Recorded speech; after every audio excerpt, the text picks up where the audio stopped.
Hi, I'm Josh McDonald. And I'm Miranda, and we are Hand Therapy Academy. So we just launched this Capsular app. It was a big project for us over the course of a year, and we thought it might be kind of fun for you guys to hear the journey that it got us here. Like it was at the very end of ASHT of last year, all the way up until this year. So it's kind of a long journey for us. Yeah, and when we started, I had no idea this project would take a year, right? I was thinking, I know usually things take a little bit longer than we think they will. So I was thinking maybe 6 months, and I knew the content would take a while, but I thought the app itself would be up and running much sooner. Is that what you thought too? Yeah. So we went through like an exploratory process. I had been trying to make better use of my screen time, so I downloaded this app, Canoe, like I forgot how to spell. Anyway, Canoe. That's a history app, and you go and you pick different eras, and you learn little things about history. And then it quizzes you, and it was fun. And I thought, we could do this with hand therapy stuff. While I was headed towards ASHT, so I shot Miranda the idea, and usually Miranda's the one that comes up with the crazy ideas, but not this time. Nope. This one was by far the craziest, I think. This is for sure. And she loved the idea, thought it was great. So we ran it by our IT guy and said, what would it take to do this? Like, is this even feasible? And it was at the beginning of October last year. And so I asked him, hey, could we do this by October? And I meant of 2025. And he thought I meant in 4 weeks. And he said, no, you can't do this in 4 weeks. But he started kind of looking into it and thought, yeah, this is doable. It's barely doable. Barely. Barely. Yeah. Yeah. And so there were several obstacles. There was like the technical obstacles, right? Like just getting in the Apple Store. Who knew that was going to be such a challenge? And also the challenge of figuring about like how do we want it to look? How do we want it to interact with people, right? There are so many steps, and I think Josh and I, neither of us had an experience in app creation, right, or app design. So we were lucky enough to find a great designer, and also we have our amazing IT guy who happens to be very brilliant. Yes. And the design process was both fun and a little daunting. And that took quite a while too. I would say that took a couple of months to get through. Like you have to pick a color scheme, you have to pick a logo, you have to pick the vibe that you want with it. And then once you have all of that on like a mood board, then you have to go plug that into like, what is this page going to look like in this page? And then you have to have a flow. What happens after you do this? Well, what if they get the question wrong? What if they get it wrong, but want to go back and review the content? And every decision has to have a pathway after it. So it was as much the design as it was planning the flow of the app itself. And so that was both a learning process. We knew early on we didn't have the capacity to make this look better than a fourth grader. So we hired a designer, and she was fantastic. She did a great job, but it was a side gig for her. So that kind of added some delay to it. So yeah, that was part of it, the adventure too. Yeah. And so the design, and I think Josh and I did this for Hand Therapy Academy as well, but we always start with who's our avatar, or who's going to be consuming this app. Is it an older male? Is it a younger female? So we have to first figure out who our avatar is, our ideal client, and then we kind of work backwards from there, right? Like and that's where our designer really helped. Like, and I think she was probably more along the lines of our avatar, so that helped as well. Yeah. And so once we had the design done, while that was happening, we were busy furiously writing a whole bunch of of all the content, everything you need to know for hand therapy. Well, that's a lot of stuff. And when you start to break down this structure and this hierarchy, there's so much content to write. Everything about peripheral nerves, everything about ulnar-sided wrist pain, making sure every topic and angle is covered. We spent, oh gosh, what would you say, Miranda? Probably 20, 30 hours per chapter writing content, something like Yeah, that. maybe longer on some Yeah. of them. Yeah. And I think the thing that was really important to Josh and myself was to make sure we had quality content. So it wasn't just like, we could sit down and recollect everything about a flexor tendon, right? It's like we're diving into the literature, what's new, um, and really like making sure we have good resources and references for citing what we're saying. And then after we come up with that snippet of information, it's making a good quiz question, right? And there's an art to making good quiz questions.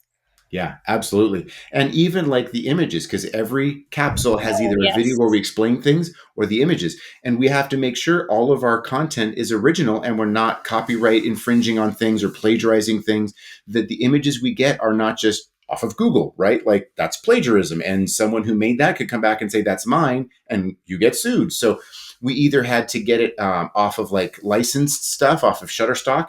Good luck finding Shutterstock images for a 4-core suture strand type, or we had to make them ourselves. A lot of them, we used photos for things that we would set up photo things, photo studios for.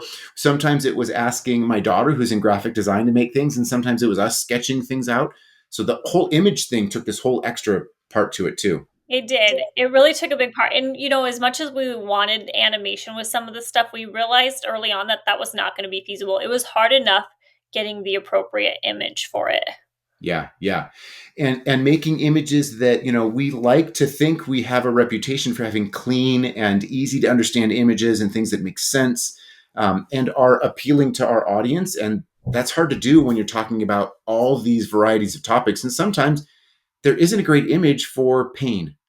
There isn't a great image for, so it's coming up with what would this look like, and yeah, and setting it all up for hundreds, thousands of vignettes that I think we have now. When we do the count, I think we're over 1,000 different capsules of these things. Yeah, Right.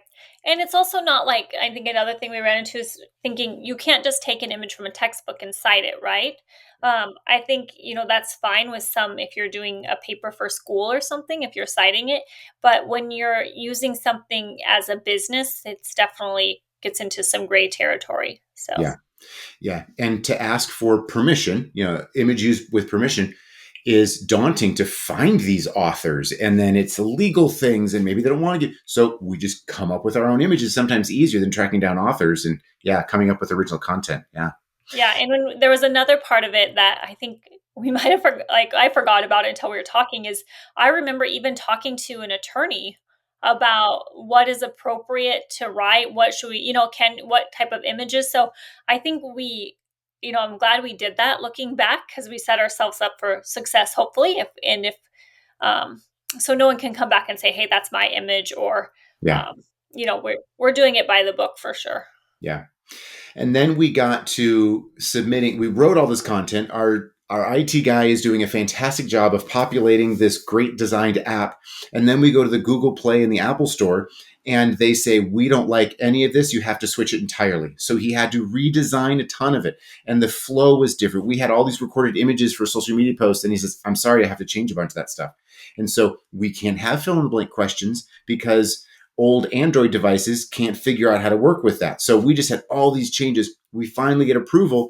And then, gosh, I think it was 3 days before our hard deadline of October 23rd, Thursday of the conference, when we're supposed to put this up on devices and show it off. And the network, the Amazon AWS network, globally shuts down. That shut down Facebook and news agencies and Snapchat, and $100 billion, I think is what they estimated would be lost. And we lost 48 hours of working time getting ready for this. So instead of having, I think we were planning to have 7 chapters ready at launch, we only had 4, just because the world shut down almost, like all the network stuff. So it was just this, if it's going to be there, it's going to be there. Mm-hmm. Yeah, quite a journey. And then we're still looking to add features in. I think one recommendation by our IT guy was just do baby steps at a time, get it up, test it, make sure it's running, and then we can add in that next detail, as opposed to trying to do everything at once, which, I think Josh and I were like, dang it, that'd be a cool feature. We want it now. But I think it was very wise on his part, based on all the probably have to get it up and going and then add in as we can. Yeah. Once it's up, you can do almost anything you want to because it's officially approved. So we can make all kinds of changes. So we'll be letting people know, hey, update now. There's a new chapter. There's a new feature. We're tracking streaks differently. The homepage looks different because we couldn't use the homepage our designer came up with until we have more chapters. So things are going to be added quickly. We just all needed to take a deep breath after the panic of the last 3 months coming into October 23rd. And it's like, listen, it's got to be there. It has to be there. So, and we made it. We made it just fine. And all the stress wasn't really necessary. Yep, we made it, but we had a backup plan. Yeah, we did have some backup plans for what we're going to do at the convention if we didn't have it available. We had bought some extra things to make it just a Hand Therapy Academy booth, which is fine. But fortunately, we were able to have the capsular stuff too. Very cool. Yeah. So that's just a little bit of the journey of what it takes to make an app. It was 12 months, a lot of stress, and an awful lot of work hours, but hopefully it's something that you guys enjoy. You can find it on the app stores of your phone. Just go type in the word Capsular and it pops up. You get a free week's trial to try it out. And then you can decide if you want to do it monthly or yearly, depending on what you're looking to do. So if you have any questions, reach out to us on info@handtherapyacademy.com, or you can send us messages on any social media platform at Hand Therapy Academy.